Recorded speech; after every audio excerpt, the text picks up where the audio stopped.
Let's turn with me to Acts chapter 9. కాబట్టి అపొస్తలుల కార్యాలు 9వ అధ్యాయంలోకి వెళ్దాం మనం. అపొస్తలుల కార్యాల గ్రంథం 9వ అధ్యాయం verse 10 to 19. అపొస్తలుల కార్యాలు 9వ అధ్యాయము 10వ నుంచి 19 దాకా చదువుకుందాం. I just want to talk a little bit about the maturity of the church. కాబట్టి సంఘము పరిపక్వత చెందే సంఘంగా మారడానికి కొన్ని విషయాలు మీతో చెప్పడానికి ఇష్టపడుతున్నాను. Church is a people matured to know God. కాబట్టి సంఘము అంటే దేవుడి గురించి జ్ఞానములో పరిపక్వత చెందిన ప్రజల సమూహమే సంఘం. Some places when you go, you find maybe 50 believers or 500 believers. కొన్ని సంఘాలకి మనం వెళితే కొన్ని సంఘాల్లో కొన్ని ఊళ్ళలో 500 మంది విశ్వాసులు ఉంటారు, 50 మంది విశ్వాసులు ఉంటారు, 100లో ఉంటారు కొన్ని చోట్ల విశ్వాసులు. But you don't find any maturity there. కానీ ఎదుగు పొదుగు లేనటువంటి వాళ్ళు అనేకులను మనం చూస్తుంటాం. 100 మందిలో ఉంటారు కానీ పరిపక్వత లేనటువంటి వాళ్ళు. Church is people mature. కాబట్టి సంఘం అంటే పరిపూర్ణత పరిపక్వత చెందినటువంటి వారి సమూహం. They are on a journey to maturity. కాబట్టి వారు సంపూర్ణులగుటకు సాగిపోయే యాత్రలో ఉన్నవారే సంఘము. Having bricks only doesn't solve the problem of a building. కాబట్టి ఇటుకలున్నంత మాత్రాన కావలసినటువంటి కట్టడాన్ని బిల్డింగ్ ని భవంతిని కట్టలేం మనం. Sometimes you find only bricks and you are dreaming of a building. కొన్నిసార్లు ఇటుకలున్నంత మాత్రం చేత నేనేదో బిల్డింగ్లు కట్టేస్తానని కలలు కంటుంటాం మనం. And it doesn't solve your issue. కాబట్టి ఇటుకలున్నంత మాత్రాన నువ్వు బిల్డింగ్ కట్టలేవు, అప్పుడు నీ కల నెరవేరదు. You have to take hold of every brick. కాబట్టి నువ్వు ప్రతి ఇటుక తీసుకోవాలి and bring it to the right position. ఇప్పుడు ఇటుకలు బట్టి తీసుకొచ్చేసి ఇంటి ముందు ఇటుకలు కొట్టేస్తే ఇల్లు తయారైపోతుందా? అవదు కదా. ఆ ఇటుకను ఉండాల్సిన ప్రదేశం నువ్వు పెట్టాలి. When that brick gets to the right position, ఎప్పుడైతే ఆ ఇటుక సరైన ప్రదేశంలో మేస్త్రి చేత పెట్టబడుతుందో then only the building takes place. అప్పుడే బిల్డింగ్ అనేది కట్టడం మొదలవుతుంది. So believers simply gathering in the name of Jesus, కాబట్టి యేసు నామములో సంఘముగా కూడుకున్నంత మాత్రం చేత doesn't make it a church. ఇక సంఘం పై ఒక సంఘం 100 మంది కూర్చుంటే అది సంఘం అనుకోవడానికి అవకాశం లేదు. సంఘం కాదు అది. It's not just that people gather and singing together or taking an offering or just listening the word. సంఘం అంటే కొంత జనం అంతా పోయి ఒక చోట కూర్చోవడం, పాటలు పాడటం, చప్పట్లు కొట్టుకుంటూ కానుకలు ఇచ్చుకోవడం, డ్రమ్ము కొట్టుకోవడం, అది కాదు సంఘం అంటే. But every believer has to reach to his final destiny. కానీ నీ అంతిమ గమ్యం దేవుడి ఉద్దేశం నెరవేర్చే స్థితికి నువ్వు చేరుకుంటేనే నువ్వు నిజమైన సంఘం అవుతావు. Now let's read something, as we just now, we heard from Acts chapter 9. కాబట్టి అపొస్తలుల కార్యములు 9వ అధ్యాయంలో ఇప్పుడు ధ్యానించగా చదివిన విషయాల నుంచి కొన్ని మాటలు మనం నేర్చుకుందాం. It starts like this. ఈ విధంగా మొదలవుతుంది అక్కడ. Now there was the believer in Damascus named Ananias. డెమస్కులో అననీయ అనేటువంటి ఒక విశ్వాసి ఉన్నాడు, శిష్యుడు ఉన్నాడు.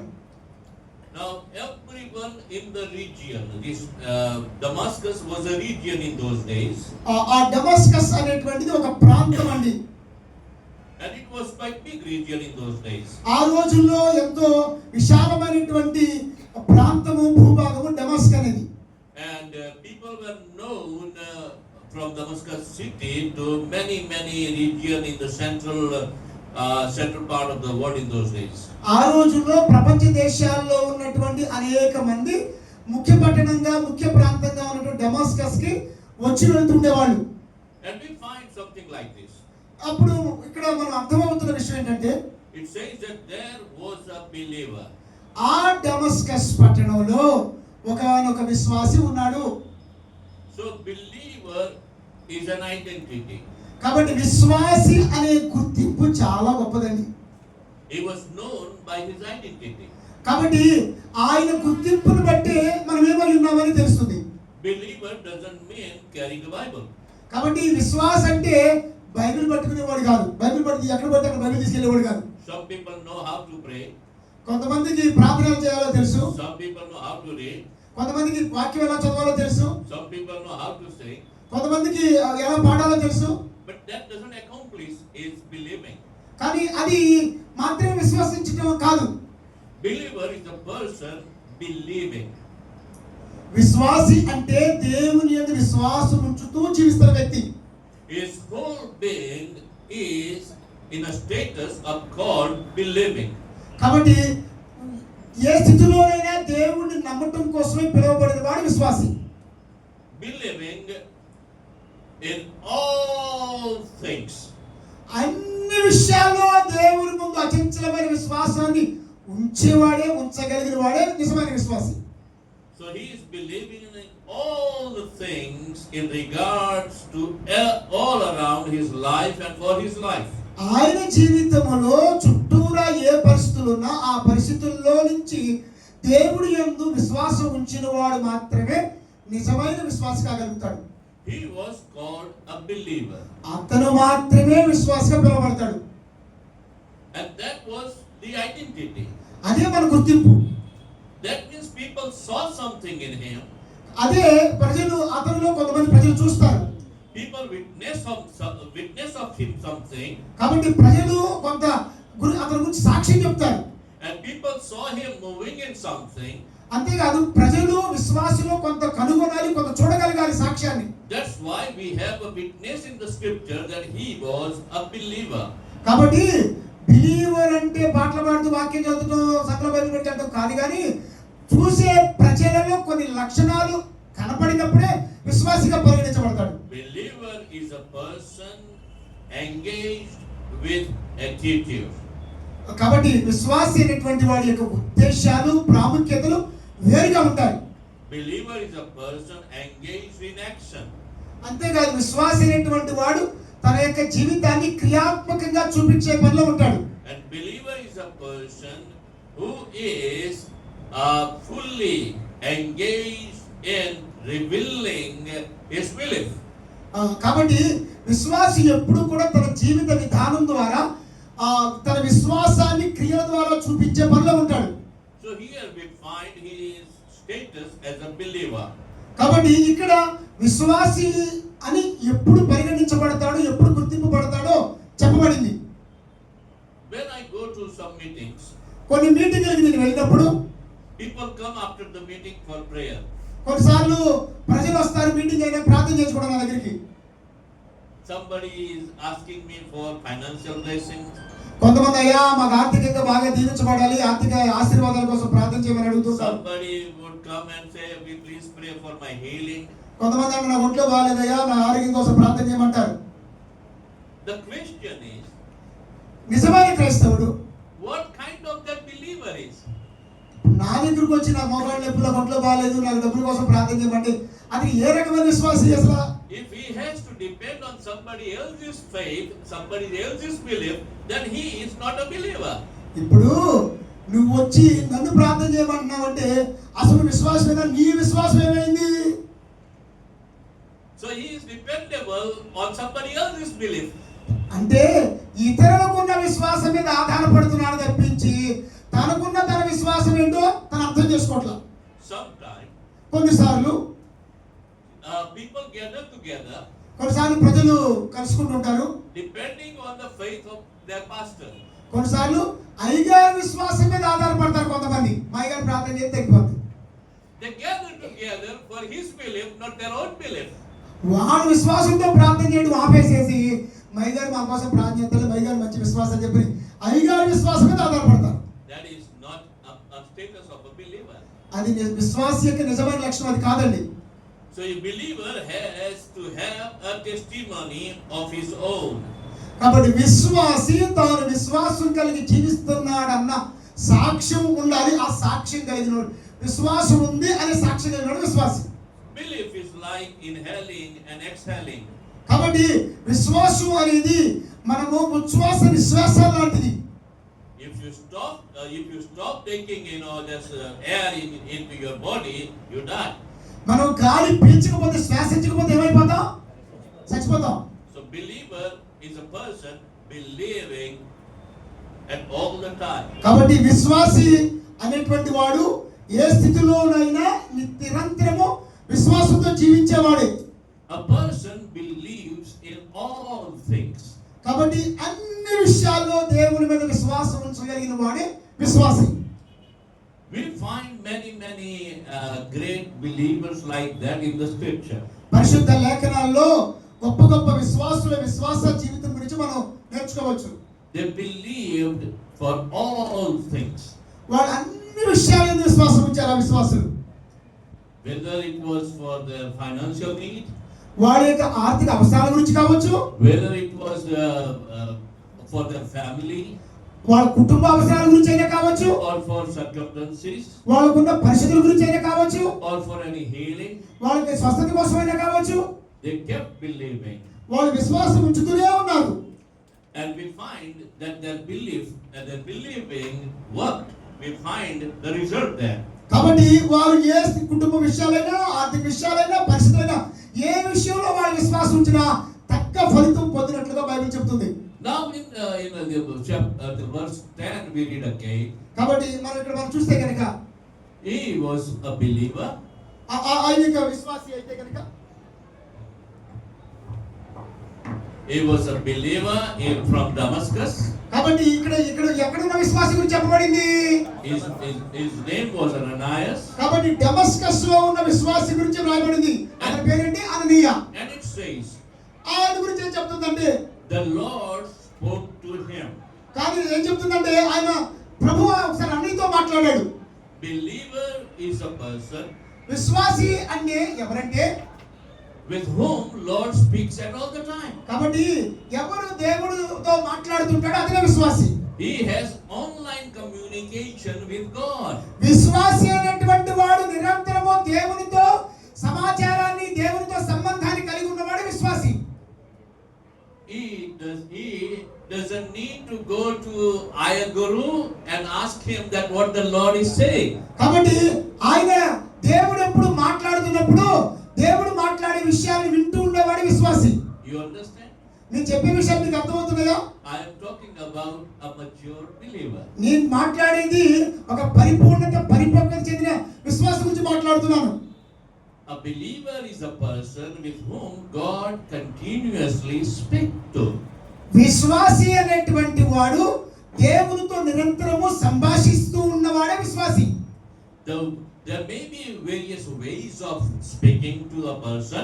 కాబట్టి దేవుడు మాట్లాడుతుంటాడు, ఆ వ్యక్తి మాట్లాడుతుంటాడు విభిన్న రకాలుగా. But he will have definitely online communication with God himself. కానీ నిరంతరము కూడా దేవునితో ఒక ఆన్లైన్ సంభాషణ లాంటి సంబంధాన్ని అతను కలిగి ఉంటాడు. అతనే విశ్వాసి. If he has no online communication, then there is a lack of maturity. అంటే నువ్వు దేవుని మాటలు వింటూ దేవునితో మాట్లాడే అనుభవం కలిగి లేవంటే నువ్వు ఎదుగు బదుగు లేని విశ్వాసం. నువ్వు To hear from God, దేవుని చెప్పేది వింటాం. he doesn't have to take somebody's help in order to know what God is saying. కాబట్టి దేవుడు చెప్పేది నువ్వు వినలేకపోతున్నావంటే ఎవరో చెప్పిన దాన్ని నువ్వు వింటున్నావు. He knows what God is saying for a particular position, for a particular situation. కాబట్టి పలానా ప్రత్యేకమైన పరిస్థితుల్లో దేవుడు నన్ను ఏం చేయమంటున్నాడు అనేటువంటి అవగాహన కలిగిన స్థితిలో ఉన్నవాడు విశ్వాసి. So believer is a person with whom God continuously speaks to. కాబట్టి నిజమైన విశ్వాసి నిరంతరము దేవుడు మాటను వింటూ ఉంటాడు దేవుడు చెప్పేదాన్ని. If your believers are not matured enough to hear from God, then you have got a problem. కాబట్టి మీ విశ్వాసులు అనుకున్న మనము దేవుడి మాటలను వినలేని స్థితిలో ఉంటున్నామంటే మనము మన విశ్వాసం సమస్యలో ఉన్నట్లే. Those believers are like paralyzed people. ఆ విశ్వాసులు వాళ్ళు చావసంచిన విశ్వాసులు. For every little thing they will come running to you. వాళ్ళు పక్షపాతంలా వచ్చిన వాళ్ళగా ఇక్కడ మీద ఆధారపడుతూ వాళ్ళు ప్రార్థన చేయాలి వీళ్ళు ప్రార్థన చేయాలని ఇతరుల విశ్వాసం మీద ఆధారపడుతుంటారు.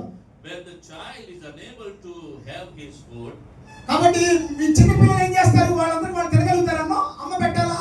and he is too young, he is too small, ఆ చిన్న పిల్లలు ఉన్నారనుకోండి, he would run to mother అప్పుడు వాడు ఆకలేసినప్పుడు ఎవరి దగ్గర పరిగెత్తుతాడు? and asking for the milk. అమ్మ దగ్గర పరిగెత్తి పాలు ఇవ్వని చెప్పి అమ్మని అడుగుతాడు. So all the time he is running to the mother. కాబట్టి ఎప్పుడు ఆకలేసినా పసిపిల్ల ఎక్కడ పరిగెత్తింది? పాలు తాగడానికి అమ్మ దగ్గర పరిగెత్తింది. Because he is like, he's like disabled, he is very weak, or he is not wise enough what to do. ఎందుకో తెలుసా? వాళ్ళు ఏమి ఎదుగుదు మదుగు లేనటువంటి వాడు కాబట్టి ఆకలేస్తే వాళ్ళకి తెలిసిందల్లా ఏంటి? అమ్మ దగ్గర పరిగెత్తడం. I have observed many pastors and many believers like that. నేను చాలా మంది పాస్టర్ గారు వాళ్ళని విశ్వాసుల్ని నేను గమనించి బయట ఉన్న వాళ్ళని లోపల రావాలి. నేను గమనించింది ఏంటంటే, when pastor gets a phone call from somebody in the morning, పొద్దున్న పాస్టర్ గారి దగ్గరికి ఏదైనా ఫోన్ కాల్ వచ్చింది అనుకోండి, pastor I need prayer, pastor గారు నాకు ప్రార్థన అవసరమై ఫోన్ చేశారని పొద్దున్న పాస్టర్ గారికి ఫోన్ చేస్తాడు ఒకడు. he is very very happy. అప్పుడు పాస్టర్ గారికి చాలా హ్యాపీగా ఉంటుంది. 500 rupees. పాస్టర్ గారు ఎప్పుడు పాస్టర్ గారికి ఎప్పుడు ఎవరు ఫోన్ చేస్తారని ఎదురు చూస్తుంటారు. ఎందుకు 500 రూపాయలు వస్తాయి. He will say, okay, in 10 minutes I am reaching to you.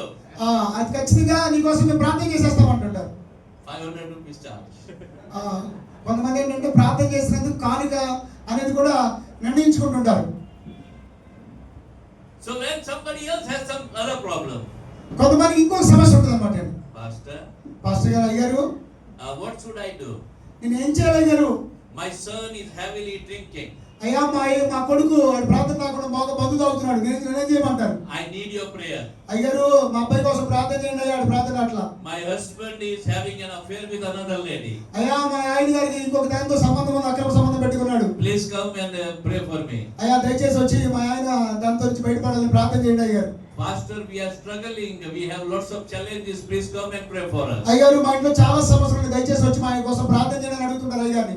So if your people are like those small children, like 1 year old, then you have got a problem.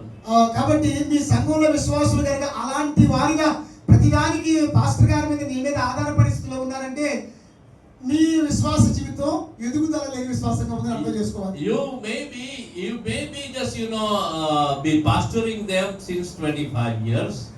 20 సంవత్సరాల నుంచి పాస్టరింగ్ మనం కాపురత్వం చేస్తుండొచ్చు. But still they don't have any teeth. ఏమంటే 25 ఏళ్ల నుంచి చేస్తున్నవాడు సుమారు 25 ఏళ్ల నుంచి కూడా పొడురాడు ఉన్నాడు అనుకోండి. They still need breastfeeding. ఆడు ఇంకా పొడు రాకుండా పోషకాలు వేసుకుని ఇంకా పాలు తాగుతున్నాడు అనుకోండి, వాడు ఇది కూడా ఏదైనా కూడా. That is not the church. అలాంటి విశ్వాసం ఉంటే అది సంఘం కానే కాదు. For every little thing, ప్రతి చిన్న విషయం మీద they are dependable. ఎప్పుడు చూడు మీద ఆధారపడటమే. Here we find with this Ananias, ఇక్కడ మన అననీయ గురించి చూస్తే he was matured enough to hear from the Lord. ప్రభువు నుంచి వినగలిగినంత పరిపూర్ణతలో ఉన్నవాడు అననీయ. He was able to discern the voice of God. అంతే కదండి, దేవుని నుంచి వినగలిగినటువంటి విచక్షణ వినగల పరిపక్వత కలిగి ఉన్నాడు అననీయ. The greatest strength of any believer is discerning the voice of God. విశ్వాసి యొక్క గొప్ప లక్షణము, గొప్ప శక్తి ఏంటంటే దేవుడు చెప్పే మాట విని ఆలోచించగలిగిన విచక్షణ కలిగి ఉంటే నీవు ఎదిగిన విశ్వాసి. 1 Corinthians chapter 2 మొదటి కొరింథీ పత్రిక verse 15 says, మొదటి కొరింథీ పత్రిక that a spiritual man discerns everything. మొదటి కొరింథీ పత్రిక 2వ అధ్యాయం చాప్టర్ 2. ఆత్మ సంబంధి అయిన వాడు అన్నిటిని వివేచించును, కానీ అతడు ఎవరి చేతని వివేచింపబడడు. He discerns everything and all the time. నిజమైన విశ్వాసి ఆత్మ సంబంధమైన వాడు ప్రతి విషయంలో ఏం చేస్తాడు చెప్పండి? వివేచన కలిగి ఉంటాడు. Spiritual man doesn't mean that he is able to read every day his Bible, he is able to pray 2 hours a day, or he is able to give tithes and offerings regularly. కాబట్టి విశ్వాసి అయినటువంటి వాడు Bible చదువుతూ ప్రార్థన చేయడం దశభాగం క్రమంగా ఇవ్వడమే కాదు. The important thing is he is able to discern everything from God. ప్రార్థన చేయడమే కాకుండా వాక్యం చదవడం మాత్రమే పరిమితం కాకుండా దేవుడు నాతో ఏం మాట్లాడుతున్నాడు అని దేవుని స్వరాన్ని వినగలిగిన వివేచన కలిగిన వాడు నిజమైన విశ్వాసి.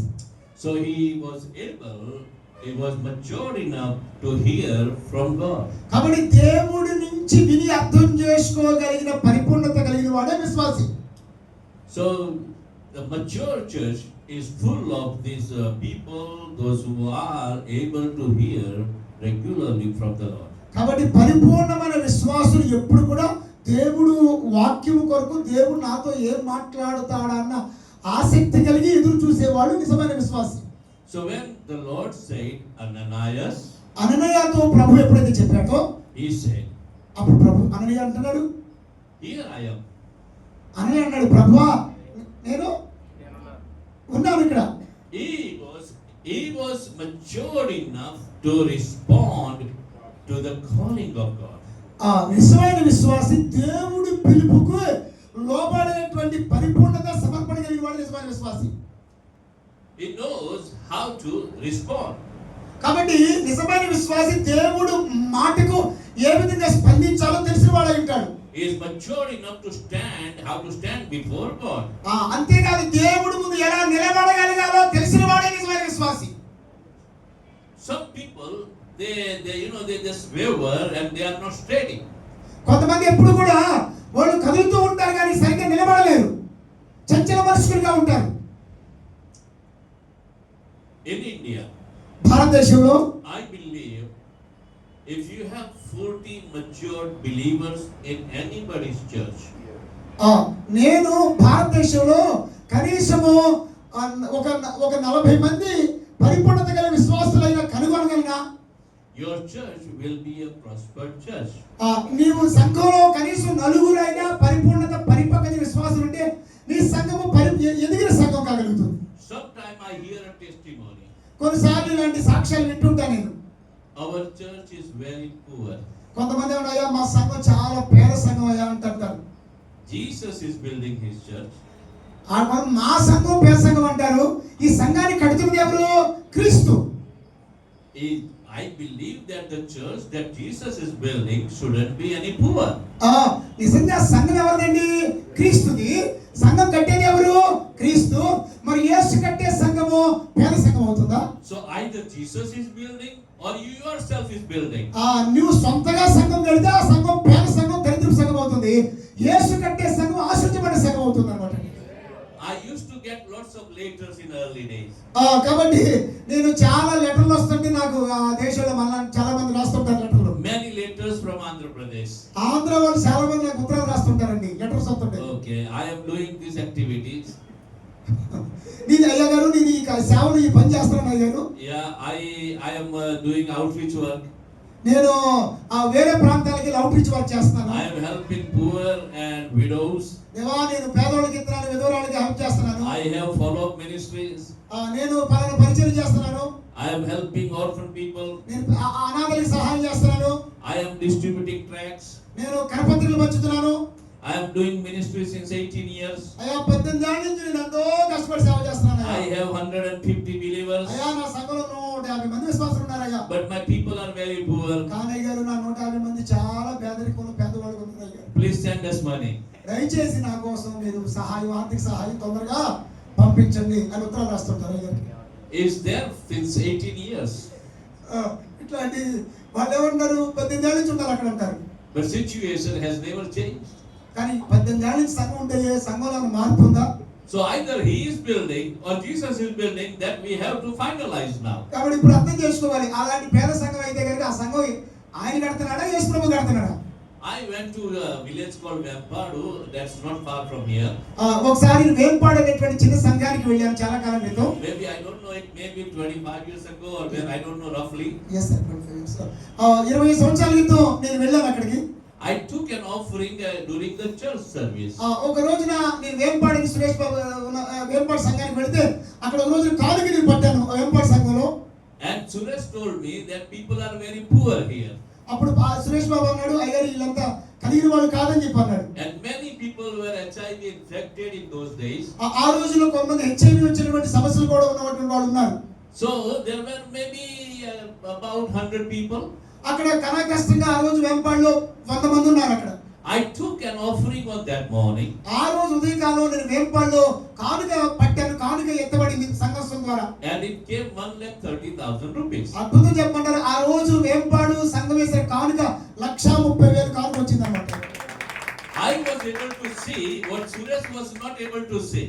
కానీ సురేష్ బాబు చూడలేదు, కానీ నేను చూడగలిగాను. ఏది ఆ సంఘము పెద్ద సంఘం కాదు, ఆశ్రయించబడిన సంఘం అని. So if you have actually 40 mature believer, కాబట్టి నీవు నిజంగా ఈ సంఘంలో 40 మంది పరిపూర్ణత కలిగిన ఎదిగిన విశ్వాసులు కలిగి ఉంటే, I believe that every financial challenges will be easily met. నీ సంఘంలో అలాంటి మెచ్యూరిటీని చూస్తే నీకున్న ఆర్థిక సమస్యలే కావు. I received an invitation from Rajamandri. Rajahmundry దగ్గర నుంచి నాకు ఒక ఆహ్వానం వచ్చింది, నేను వెళ్ళాం అక్కడికి. I knew the history of Rajamandri very well. నాకు రాజమండ్రి యొక్క చరిత్ర బాగా తెలుసు. Lots of preachers would go there. చాలా మంది బోధకులు సేవకులు రాజమండ్రిలో ఉన్నారని సంగతి నాకు తెలుసు. There are people in big number can gather there. అక్కడ చాలా మంది విశ్వాసులు సమావేశమయ్యారు. So somebody was writing me since 3 years that please visit us, please visit us. అక్కడ ఒక ఆయన 3 ఏళ్ల నుంచి రాత్రి గారు దయచేసి ఒకసారి మా సంఘానికి రండి, మా సంఘానికి రండి 3 ఏళ్ల నుంచి రాస్తూ వస్తాడు. So they contacted one of my friend from Norway. నార్వేలో ఉన్నటువంటి నార్వే దేశంలో ఉన్న నా స్నేహితుడు ఒక ఆయన్ని ఈయన కాంటాక్ట్ చేశాడు. So that friend was asking him to contact me instead of him. అప్పుడు ఈ రాజమండ్రి ఆయన నార్వేకి రాస్తే నార్వే ఆయన అన్నాడు, నన్ను కాదురా బాబు చంద్రకాంత్ గారిని కాంటాక్ట్ చేయండి. ఆ రాజమండ్రి ఆయన ఆ నార్వే ద్వారా నన్ను కాంటాక్ట్ చేశాడు. So about 1 week before I was in Norway. నేను పోయిన వారం Norway I was in Sri Lanka. వారం రోజుల క్రితం శ్రీలంక దేశం వెళ్ళాను. And that brother from Norway was with me. కాబట్టి నార్వే నుంచి వచ్చినటువంటి నా స్నేహితుడు కూడా శ్రీలంకలో నాతో ఉన్నాడు. So we were together for whole week. కాబట్టి ఒక వారం అంతా కూడా పోయిన వారంలో నార్వే స్నేహితుడు నేను కలిసి శ్రీలంక దేశంలో ఉన్నాం. So he wanted me to visit this brother. కాబట్టి ఆ నార్వే నుంచి వచ్చిన ఆయన శ్రీలంకలో నాతో చెప్పాడు, దయచేసి మా రాజమండ్రి రోడ్ దగ్గరికి వస్తాను ఆయన కలవండి అని చెప్పాడు. So I promised him that I am definitely going there. కాబట్టి ఖచ్చితంగా ఆయన కూడా చెప్పాడు కదా, నేను రాజమండ్రి పాస్టర్ గారి దగ్గరికి వెళ్ళాను. Because he knew me, my habit is sometime at last minute I will say I am not coming. Suresh Babu తెలిసింది ఏంటంటే కొన్నిసార్లు చివరి నిమిషంలో నేను రాను అని చెప్పారు కూడా నేను ఉత్తరం రాస్తుంటాను ఒకసారి అంతా అయిపోయిన తర్వాత. Yeah, I might plan, I will have tickets ready, visas ready to USA, and last moment I would say I am not coming. ఒకసారి అమెరికా వెళ్ళడానికి మొత్తం టికెట్ రెడీ చేసేసుకుంటాను, కానీ దేవుడు నాకు ప్రేరేపణ లేకపోతే నేను రాను అని చెప్పి చివరి క్షణంలోనే నేను ప్రయాణాన్ని క్యాన్సిల్ చేసుకుంటాను. So my nature is like that. కాబట్టి నా స్వభావం అలాంటిదే. So my Norwegian friend knew that last moment I will change my mind. ఎందుకంటే చివరి క్షణాల్లో నేను ఆలోచనలు నిర్ణయాలు మార్చేసుకుంటాను అన్న సంగతి నా బుద్ధి నార్వేయానికి కూడా తెలిసి, నేను వెళ్తానంటే రాజమండ్రి చివరికి వెళ్ళంటాడేమో అని చెప్పి డౌట్ నార్వేయానికి కూడా ఉంది. She wanted to convince me that I should go there. అందుకని అన్నాడు, ఏమన్నా అట్లా చెప్పకుండా ఎట్లా కొట్టి వెళ్ళండి రాజమండ్రి ఎందుకు చెప్పన్నాడు, ఎట్లా కూడా వెళ్ళి రాజమండ్రి నేను. So 1 week before I said okay, anyway I am coming and here is my flight bookings. కాబట్టి వారం రోజుల క్రితం నేను రాజమండ్రి అయ్యగారితో చెప్పాను, సర్లే నేను వస్తున్నాలే బాబు, నువ్వు నమ్ము విమానం టికెట్ కూడా చూపించాను ఆయనకి నేను. So I have booked my ticket, I have booked my hotel. కాబట్టి రాజమండ్రి విమానానికి నేను విమానం టికెట్ బుక్ చేసుకున్నాను, రాజమండ్రిలో హోటల్ కూడా నేను బుక్ చేయించుకున్నాను. And he is sending me a list there. అప్పుడు ఒక లిస్ట్ నాకు పంపించాడు ఆయన. He said that I want to invite 500 pastors. ఆయన ఏం చెప్పాడు, అయ్యారండి 500 మంది పాస్టర్లను పిలుస్తున్నాను అన్నాడు. So I said I am not interested in 500 pastors. నేనన్నాడు, బాబు 500 మంది వల్ల నాకు పెద్ద ఇంట్రెస్ట్ లేదు, 500 మంది ఎందుకు అన్నట్టుగా అన్నా నేను. I am coming to meet your family. ఆయన ఏమై 500 మందిని సమావేశపరుస్తావా, 500 మంది కోసం అట్లా మీ కుటుంబాన్ని చూసుకోవడానికి వస్తానని చెప్పని నేను రిప్లై ఇచ్చా. So my interest is in your family.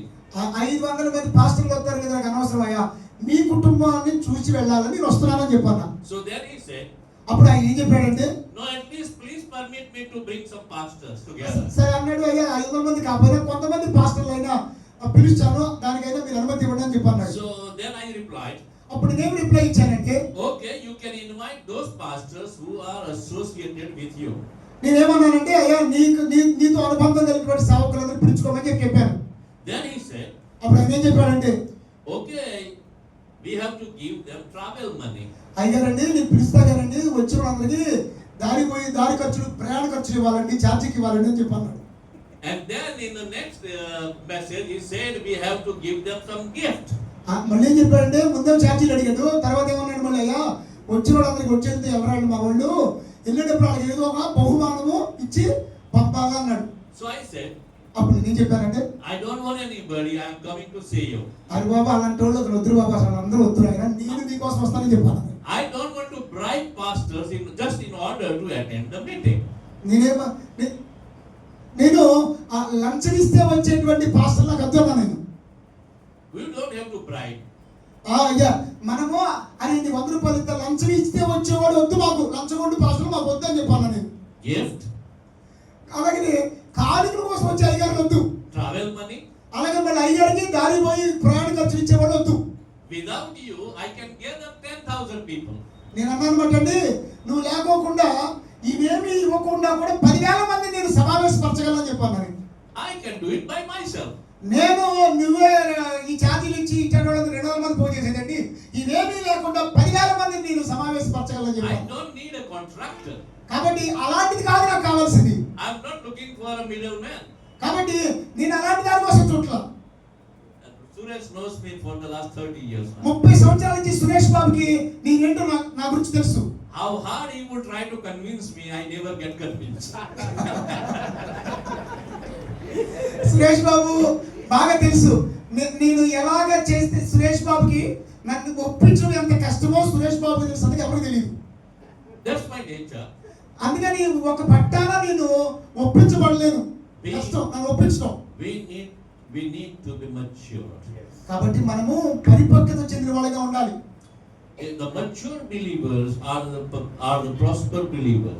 నిజంగా విశ్వాసంలో ఎదిగిన వాడే పరిపూర్ణమైన విశ్వాసి, ఆశ్రయించబడిన విశ్వాసి. I know few men and few women here sitting right now. ఇక్కడ కూర్చున్న మీలో కొంతమంది స్త్రీ పురుషులు నాకు వ్యక్తిగతంగా తెలుసు.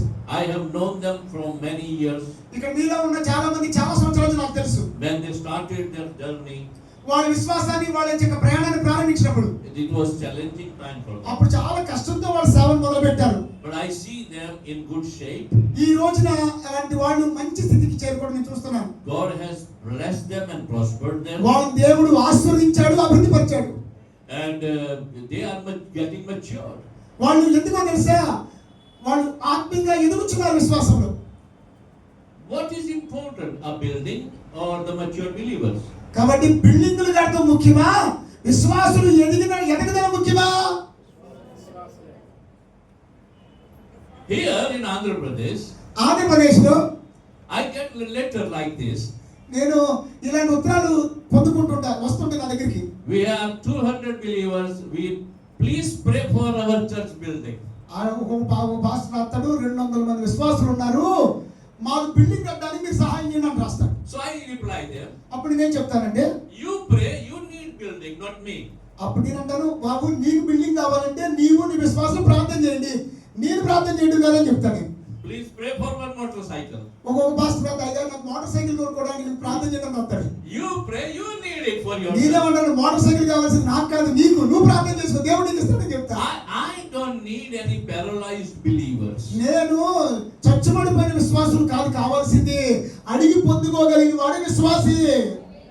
When a believer walks on the road, ఎప్పుడైతే విశ్వాసి రోడ్డు మీద నడుస్తున్నాడు, he walks with an open heaven.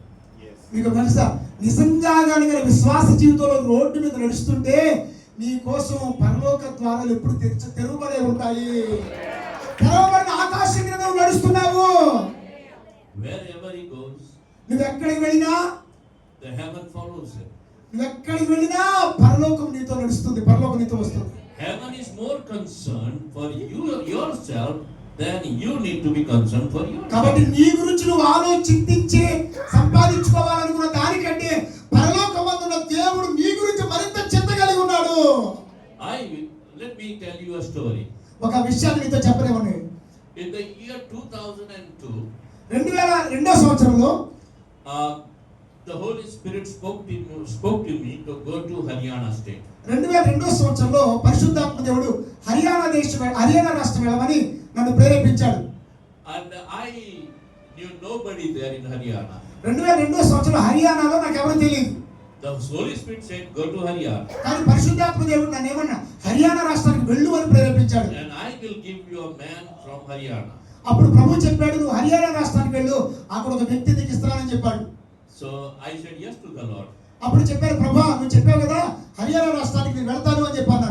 So myself and my friend Pastor Suman, Suresh knows, so we both of us went to Haryana. అప్పుడు సురేష్ బాబు కూడా స్నేహితుడైనటువంటి సుమను నేను కలిసి హర్యానా రాష్ట్రం వెళ్ళాం.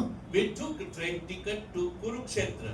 కాబట్టి రైలు టికెట్లు తీసుకుని రైలు ఎక్కి కురుక్షేత్ర అనేటువంటి ప్రాంతానికి హర్యానాకి మేము చేరుకున్నాం. Because from Mahabharata I knew that there is a place called Kurukshetra in Haryana. కాబట్టి మహాభారత యుద్ధం జరిగిందని చెప్పేటువంటి ఒక కురుక్షేత్ర అనేటువంటి పట్టణం ఉందని నా చరిత్రలో తెలుసు.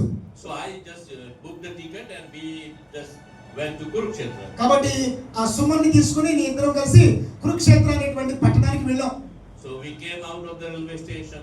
రైల్వే స్టేషన్ నుంచి మేము దిగి బయటకు వచ్చాం. Now we knew nobody there. కాబట్టి అక్కడ ఎవరు మాకు తెలియదు అసలు. So we saw one man distributing tracts outside of the railway station. అక్కడ ఒక ఆయన ఏం చేస్తాడు, వెళ్ళేటప్పటికి కరపత్రికలు పంచి పెడుతున్నాడు హర్యానా రైల్వే స్టేషన్ కురుక్షేత్రాలో.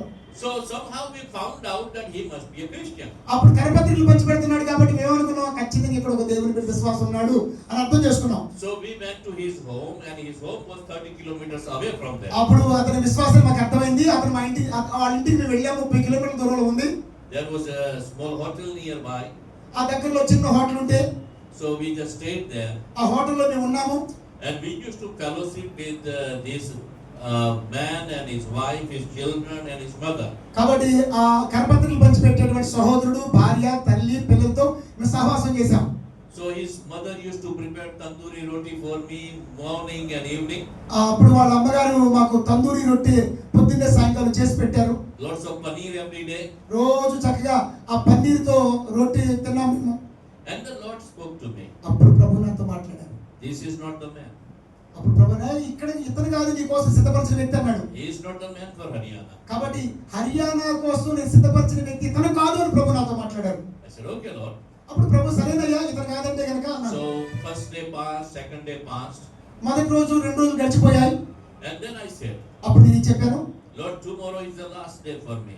ప్రభా నేను రేపు వెళ్ళిపోవాలయ్యా, రేపే నాకు చివరి రోజు ఇక్కడి నుంచి వెళ్ళిపోవడానికి అని చెప్పాను. On the third day, 3వ రోజు 7 young boys came to meet me from 70 kilometers away. ఆ 3వ రోజు 7 యవనస్తులు 70 మైళ్ళ 70 కిలోమీటర్ల నుంచి నా దగ్గరికి వచ్చారు. I asked them that how did you come here?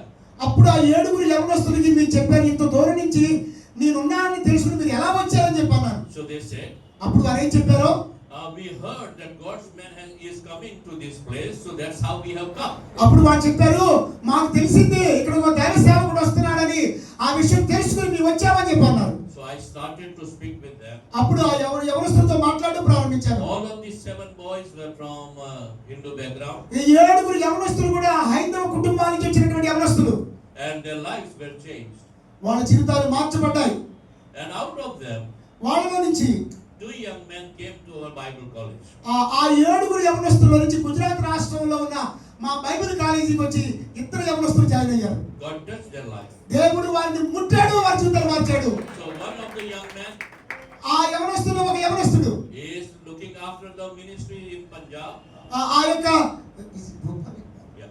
కాబట్టి ఆ యొక్క భూపాల్ ఇక్బాల్ అనేటువంటి ఆ యవనస్తుడు పంజాబ్ రాష్ట్రంలో ఉన్నటువంటి సేవ చేస్తున్నాడు ఇప్పుడు. And the another brother is looking after the ministry in Haryana. ఆ 7 వచ్చిన 2 యవనస్తులు నా దగ్గరకు బైబిల్ కాలేజ్ జాయిన్ అయిపోయారు. అందులో ఒక యవనస్తుడు నాకు కూడా స్నేహితులు వాళ్ళిద్దరు, ఇక్బాల్ సింగ్ అనే భూపాల్ సింగ్ అనేటువంటి ఆయన, ఒక ఆయన పంజాబ్ లో సేవ చేస్తున్నాడు, ఒక ఆయన హర్యానా రాష్ట్రానికి కదిలిస్తున్నాడు అన్నమాట. I do visit them maybe 3 times or 4 times in a year. ప్రతి సంవత్సరానికి 3-4 సార్లు ఆ యొక్క సహోదరులను నేను దర్శిస్తుంటాను. And today ఈ రోజు they have worked in almost 19 districts of Haryana. ఈ రోజు ఆ యవనస్తుల ద్వారా హర్యానా రాష్ట్రంలో 19 జిల్లాల్లో దేవుని సేవ జరుగుతుంది అన్నమాట. Now ఇప్పుడు they need a training center ఇప్పుడు అక్కడే ఒక బైబిల్ కాలేజీ ట్రైనింగ్ సెంటర్ ఏర్పాటు చేయబడుతుంది. where they could accommodate at least 1000 people. అద్భుతం చెప్పమంటారా, 1000 మందికి శిక్షణ ఇచ్చేటువంటి ఒక ట్రైనింగ్ సెంటర్ అక్కడ పెట్టబడుతుంది అన్నమాట. I went there. నేను అక్కడికి వెళ్ళాను. These were all the new believers. అక్కడ అందరూ కొత్త వాళ్ళే ఉన్నారు. And I received 1 crore 30 lakhs rupees there. కాబట్టి మీకు విషయం సార్, ఆ కొత్త విశ్వాసులందరూ నాకు ఇచ్చిన కానుక ఏంటో తెలుసా, 1,30,00,000 రూపాయలు కానుక నాకు ఇచ్చి పంపించారు 1000 మంది విశ్వాసులు తెలుసా. What I am talking is a matured believers. నేను చెప్పేది ఏంటంటే ఆ 1000 మంది అక్కడ సమావేశం అయితే 1,30,00,000 రూపాయలు కానుక వారు నాకు ఇచ్చి పంపించారు. ఎదిగిన విశ్వాసుల్లో ఉన్న గొప్పదనం గురించి మీతో చెప్తున్నాను. The building is ready. కాబట్టి ఆ బిల్డింగ్ రెడీగా ఉంది. Nearly 2 acres of land is ready. కాబట్టి ఆ 2 ఎకరాలు స్థలం కొనేసేసాం. This is just beside the highway. అక్కడ నేషనల్ హైవే పక్కన ఒక 2 ఎకరాల పొలం కొనేసాం మేము. And day after tomorrow I will be going to open the building. అక్కడ ఏమైపోయింది తెలుసా, 1,30,00,000 పెట్టి అక్కడ బిల్డింగ్ కట్టేసేసాం నాకు ఇచ్చిన కానుకతో. ఎల్లుండి హర్యానా రాష్ట్రానికి వెళ్ళి ఆ బిల్డింగ్ ని నేను ఓపెన్ చేయబోతున్నాను అన్నమాట. Is it not possible to happen here in Andhra Pradesh?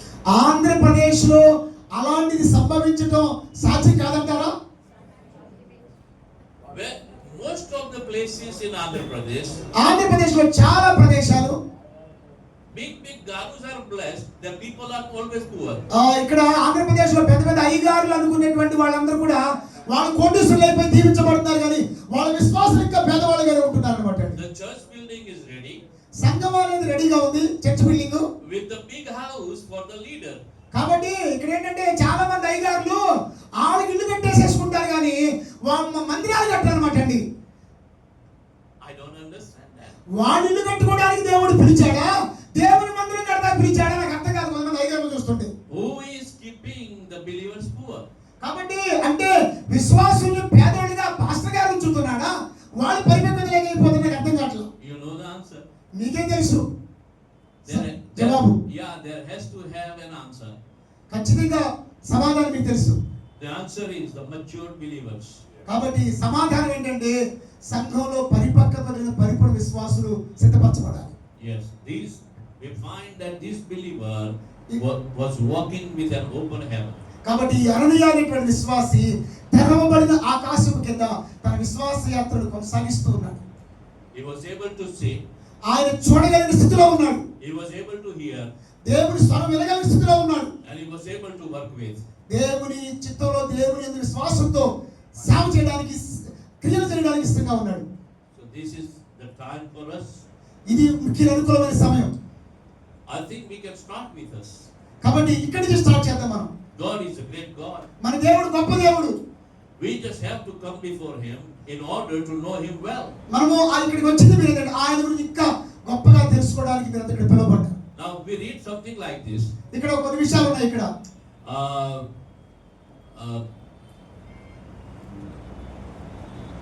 One more thing we find. ఇంకొక విషయం మనం చూడొచ్చు. He said, you go to a man that I commission you to go. దేవా నేను వెళ్ళమన్న పలానా వ్యక్తి దగ్గరికి వెళ్ళాలని చెప్పని చెప్పబడుతుంది. Now we find here is a man called Saul. కాబట్టి ఈ అననీయాని ఎవరి దగ్గరికి వెళ్ళమని చెప్తున్నాడు? సౌలు దగ్గరికి వెళ్ళమని చెప్తున్నాడు.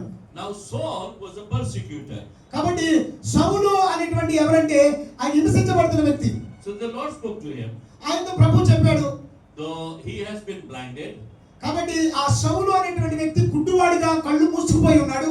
Because I met him on the road of Damascus. ఎందుకంటే డమస్కస్ మార్గానికి వెళ్తున్నప్పుడు సౌలుని నేను దర్శించినప్పుడు సౌలు గుడ్డివాడిగా మారిపోయాడని చెప్పాను అననీయకు. He needs a healing. కాబట్టి ఇప్పుడు ఆ గుడ్డివాడిగా మారిపోయిన సౌలు దగ్గరికి వెళ్ళి ప్రార్థన చేయాలని అననీయతో దేవుడు ప్రభు చెప్పాడు. And you need to go and heal him. కాబట్టి అననీయ నీవు వెళ్ళి సౌలు దగ్గరికి వెళ్ళి సౌలు కొరకు ప్రార్థన చేస్తే సౌలు బాగుపడతాడు. A believer has a ministry of healing. కాబట్టి విశ్వాసి ఇక్కడ అననీయ అనే ఎవరు విశ్వాసి ఏం చేస్తున్నాడు? స్వస్థత కార్యం చేస్తున్నాడు. People are not healed during the big crusades only. కాబట్టి ఈ ప్రజలకి కావాల్సిన పెద్ద పెద్ద మహాసభలు క్రూసేడ్లే కాదు. I do crusades sometimes. నేను కొన్నిసార్లు పెద్ద పెద్ద మహాసభలు క్రూసేడ్లు నిర్వహిస్తుంటాను నేను. Where thousands of people will gather. నా క్రూసేడ్స్ కి వేల మంది లక్షల మంది అటెండ్ అవుతుంటారు. And during the crusades so many people will be healed. కాబట్టి ఆ క్రూసేడ్స్ ద్వారా కొన్ని వేల వందల మంది స్వస్థతలు అవుతుంటారు. But in order to just see a person healed, you don't have to have a big meeting. కాబట్టి అంటే ఒక రోగి స్వస్థపడాలంటే పెద్ద పెద్ద మహాసభలు అవసరం లేదు. Here we find ఇక్కడ మనం చూస్తే this believer is engaged in a healing ministry. ఇక్కడ ఈ ఒక సాధారణమైన విశ్వాసిగా ఉన్న వ్యక్తి ఒక వ్యక్తికి వెళ్ళి ఆ వ్యక్తిని చేస్తాడు చెప్పండి, స్వస్థపరుస్తున్నాడు. I want you to go. కాబట్టి అననీయ నువ్వు వెళ్ళాలని కోరుకుంటాను అన్నాడు ఆయన. I want you to heal. కాబట్టి నువ్వు వెళ్ళి ఆయన స్వస్థపరచు. He did not argue. కాబట్టి ఆయన చూస్తే కనుక Lord, ప్రభువా, what happens if he doesn't get healed? కాబట్టి దీన్ని వెళ్ళి అతను స్వస్థపరిస్తే ఏం జరుగుతుందయ్యా? He is a persecutor. అయ్యా, అతను చాలా హింసించిన వ్యక్తి అయ్యా, మామూలుడు కాదు, సౌలు అనేవాడు. What is the guarantee, Lord, that if I pray that he will be touched from above?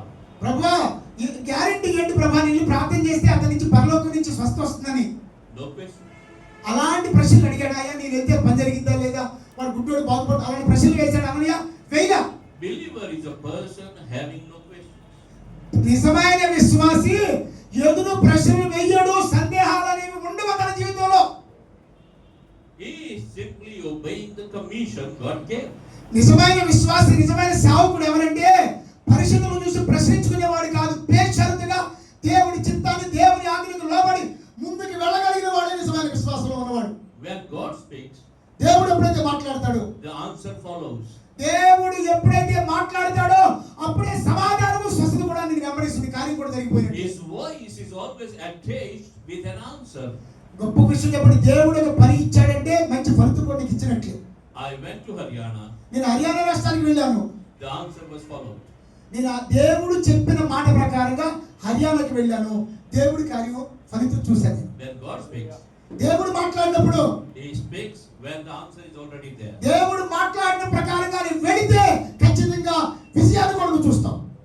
Then one more thing we find. అంతేకాక ఇంకో గొప్ప విషయం ఏంటంటే, He went there ఆయన వెళ్ళాడు, and he prophesied. అప్పుడు ఆయన ప్రవచిస్తున్నాడు అననీయ. The first thing he said, మొదటి విషయం ఏంటంటే, Brother Saul, సహోదరు ఏమంటున్నాడు? సోదరుడా, సౌలా, నా సహోదరుడా అంటున్నాడు. and then he says, అప్పుడు ఏం చెప్పాడంటే, God wants to heal you. నా సహోదరుడా సౌలా, ప్రభువు నిన్ను స్వస్థపరచాలని నేను పంపించాడు అంటున్నాడు. And then he says, అప్పుడు ఆయన ఏం చెప్పాడు? God wants to send you. అప్పుడు మరి మూడో విషయం ఏంటి? సహోదరుడా సౌలు, ప్రభువు నిన్ను పంపించాలనుకున్నాడు. So a believer is a person who is prophetic.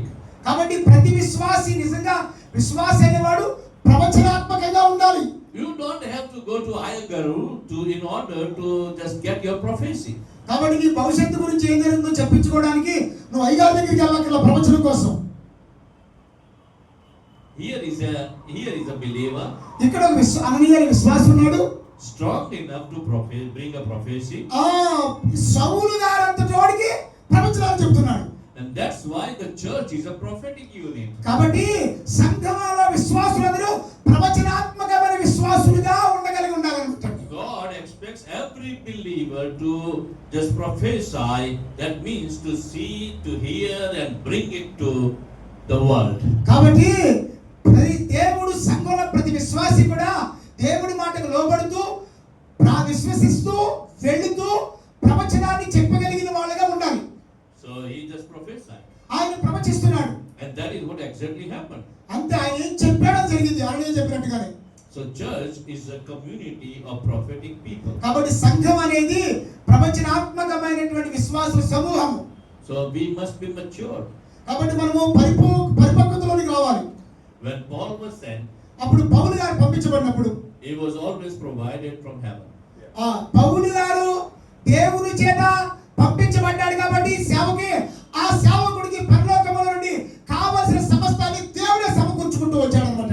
If you are sent by God, నిజముగా నీ ఉన్న ప్రదేశానికి దేవుని చేత పంపబడిన సేవకుడు అయితే the provision is already ready for you. దేవుడు ఆ ప్రదేశంలో నీ సేవకు కావలసిన సమస్తాన్ని ఇప్పటికే దేవుడు సిద్ధపరిచి ఉన్నాడు. Before commissioning you, దేవుడు నీకు ఒక ఆజ్ఞ ఇచ్చి ఒక ప్రదేశానికి పంపే ఉంది. the heaven is already there with your resources. Then కాబట్టి you will have a sending. ఆ ప్రదేశంలో నీకు కావలసిన సమస్తానికి, కావలసిన సమస్తాన్ని సమకూర్చడానికి అక్కడ పరలోకాన్ని దేవుడు నీ కొరకు ఇప్పటికే తెరిచి ఉన్నాడు. So every believer must be confirmed in the spirit and in his heart that the provision is ready for him. గుర్తుపెట్టుకోవాలి, ప్రతి విశ్వాసి గాని, ప్రతి సేవకుడు గాని, నువ్వు దేవుని చేత విశ్వాసంతో జీవిస్తుంటే, దేవుని మీద విశ్వాసంతో పంపబడుతుంటే, నీకు కావలసిన సమస్తానికి ఇప్పటికే దేవుడు సిద్ధపరిచి ఉన్నాడనే విశ్వాసం బలంగా నమ్ముకొని కలిగి ఉండాలి. I have lived that way for the last 45 years. నేను ఇదే నమ్మకంతో, ఇదే విశ్వాసంతో 45 సంవత్సరాల నుంచి విశ్వాసంతో నా సేవని కొనసాగిస్తున్నాను. I have always received everything on the time when I was asked to go. నేను ఎప్పుడైతే కనుక దేవుడు పంపించమన్న ప్రదేశానికి వెళతాను విశ్వాసంతో, నాకు కావాల్సిన దేవుడు అక్కడ సమకూరుస్తూ వస్తాడు. I will give you a little example, then I will stop. నేను ఒక విషయాన్ని నా జీవితంలో జరిగిన ఒక చిన్న ఎగ్జాంపుల్ చెప్పి నేను ముగిస్తాను. This was maybe 40 years ago. ఇది 40 ఏళ్ల క్రితం జరిగింది. One of the believers took me to preach the gospel to one small village. నా దగ్గర ఉన్న ఒక విశ్వాసి నన్ను ఒక చిన్న గ్రామానికి తీసుకెళ్ళాడు సువార్త అందించడానికి. So he said, let's go and preach the gospel to that village. కాబట్టి ఒక గ్రామానికి వెళ్ళి మన సువార్త చెప్దామని చెప్పి తీసుకెళ్ళాను నన్ను. So this young man was 16-year-old. అప్పుడు యవనస్తుడు 16 సంవత్సరాల యవనస్తుడు. And I was maybe about 22-year-old that అప్పుడు time. 40 ఏళ్ల క్రితం నాకు ఒక 22 సంవత్సరాల యవనస్తుడు నేను కూడా. So we just traveled on my motorcycle. 16 ఏళ్ల కుర్రోడు నేను కలిసి ఒక మోటార్ సైకిల్ మీద సువార్త సేవకు వెళ్తున్నాం. So we preached the gospel at night. ఒక చిన్న గ్రామంలో సువార్త ప్రకటించాం మేము. And we slept in a hut. ఒక చిన్న గుడిసెలో మేము రాత్రి పడుకున్నాం. And then in the morning we started our journey. కాబట్టి తెల్లారి రాత్రి గుడిసెలో పడుకుని తెల్లారి మేము తిరిగి వచ్చేసాం. So on the way, ఇంకో దారిలో we both were young, so we got hungry. మేము యవన కాలంలో ఉన్నాం కాబట్టి తిరిగి వచ్చేటప్పుడు మాకు బాగా ఆకలేసింది. So I said, okay, brother, why can't you just buy me some breakfast for me? అప్పుడు అన్నాను యవనస్తుడితో, అయ్యో నాకు ఆకలేస్తుంది, నా కోసం టిఫిన్ తీసుకొస్తావని చెప్పాను. So he had 2 rupees in his pocket. అప్పుడు చెప్పినప్పుడు అతని జేబులో 2 రూపాయలు మాత్రమే ఉంది. So 2 rupees were enough. 2 రూపాయలు చాలు. So that was enough to provide breakfast. ఆ రోజుల్లో 40 ఏళ్ల క్రితం 2 రూపాయలతో టిఫిన్ చేసేయొచ్చు. When I was in Bangalore, నేను బెంగళూరులో ఉన్నప్పుడు they used to give me masala dosa in 75 paisa. నేను అప్పట్లో బెంగళూరులో కూడా ఉండేవాడిని. అప్పుడు బెంగళూరులో 40 ఏళ్ల క్రితం ఉంటే 75 పైసలు ఇస్తే masala dosa ఇచ్చేసేవాడు. So that was good time.